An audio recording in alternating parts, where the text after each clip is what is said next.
Penguin Random House Audio presents Grown Woman Talk, your guide to getting and staying healthy. This is the author, Sharon Malone, MD. Note to listeners, this audiobook contains musical alerts inserted throughout the narration, indicating places in the printed book where I inserted song references. The complete playlist, Grown Woman Talk Book, curated by me, can be found on Spotify and Apple Music.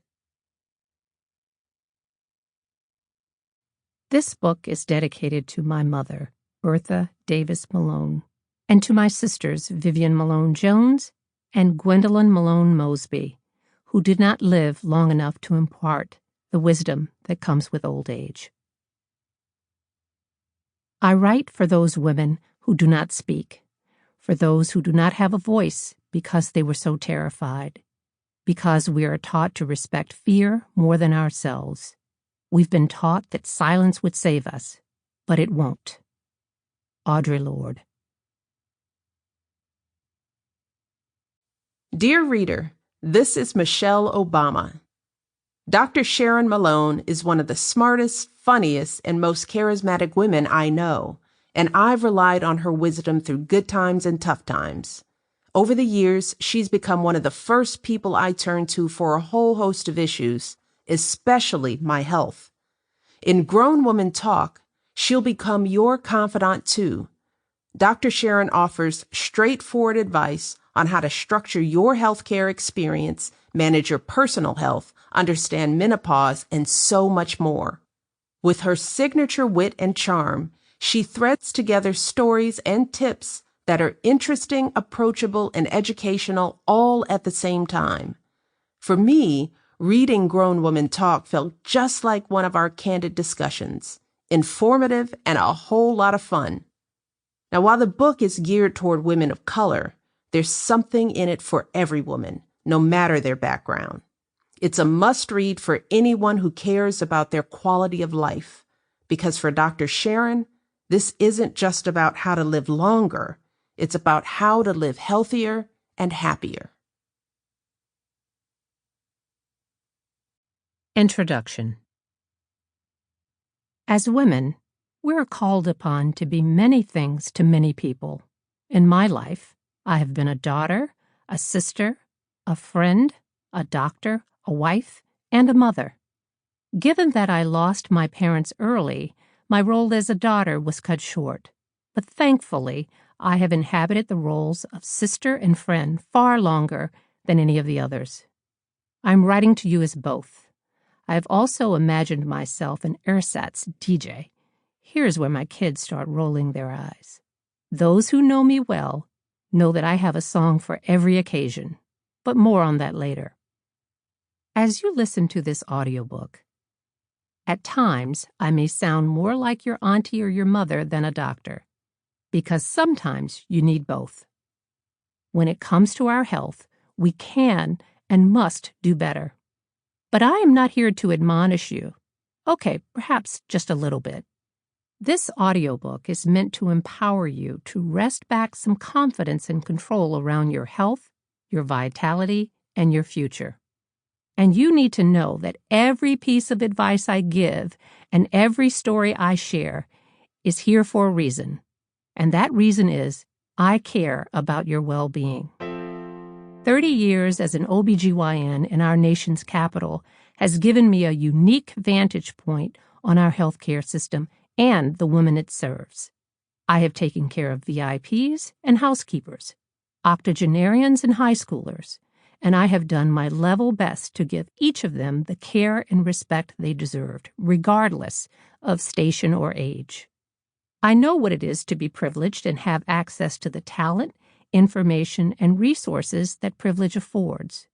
But as a Black woman raised in the South by parents and siblings who endured the worst of what Jim Crow had to offer, I also know what it is to have none of that. My parents, Bertha and Willie Malone, grew up on small Alabama farms. They had no more than 8th grade educations, but they were sure-footed, wise, and devoted to our large family. I was the youngest of 8, so by the time I came along, my mother was 45 and old enough to be my grandmother. Given that I am 7 years younger than my next sibling, I'm certain that my mother was hoping for menopause and got me instead. If you know anyone who's had an unplanned late-in-life baby, you know that once the shock passes, that bonus baby ends up being a beautiful surprise.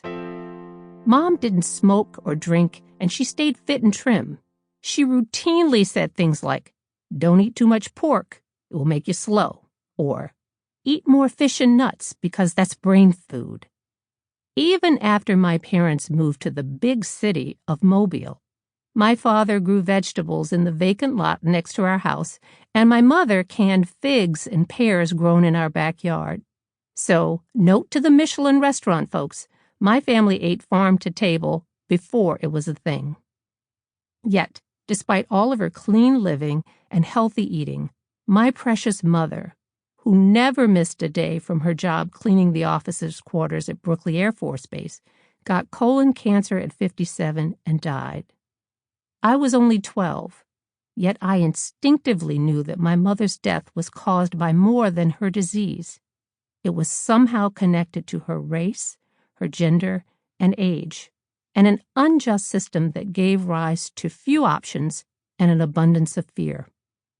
Bertha Malone died because she never had a real relationship with a doctor. She never even saw one unless there was an urgent problem. She died because she could neither trust nor afford medical care. She died because she didn't know the early warning signs of cancer and because she had no sense of her own medical history or its importance. She died because she never had a cancer screening of any kind. Any of these could have made all the difference in the world for my mom and our family. Once she was gone, my grief was raw, angry, and suppressed.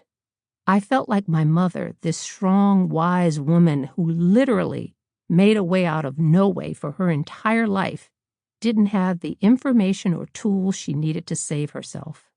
And when she most needed compassion and care from the medical profession, I felt she got neither. I am certain that my journey to medicine and this moment here with you began there.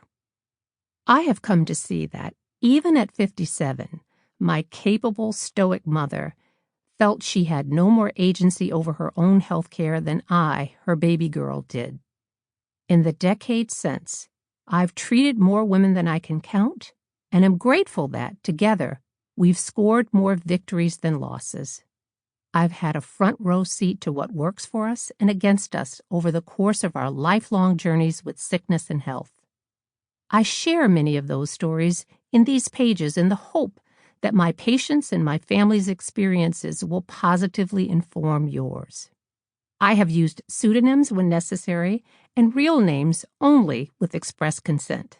And lest anyone worry about privacy concerns, these stories are based on real-life situations but are not intended to be exact representations of any one patient's medical history. I also want you to see that no matter where you are or what you're facing in your journey with aging and your health, you are not alone.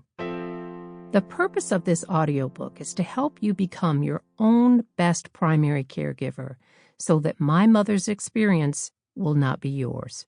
You matter, and whether you realize it or not, you need this. It's neither easy nor instinctual to advocate for yourself medically. And over the next several years, the challenges you'll confront in doing so will be complex and ever-changing. The medical system is broken, and it didn't just now get broken. It always has been, especially for women, people of color, people who live in rural America, and those of limited means. The COVID pandemic laid bare the inequities that have always been percolating just below the surface. Finally, the magnitude of those disparities is being discussed in the public square. I know what you're thinking. Conversation alone is not a solution. You're right, but it's a start. So I invite you to join me in this much-needed talk about you, your health, and the agency you must exercise to have the life and get the care you deserve. The first step is to realize that the foundation of modern medicine was never built with. Sample complete. Ready to continue?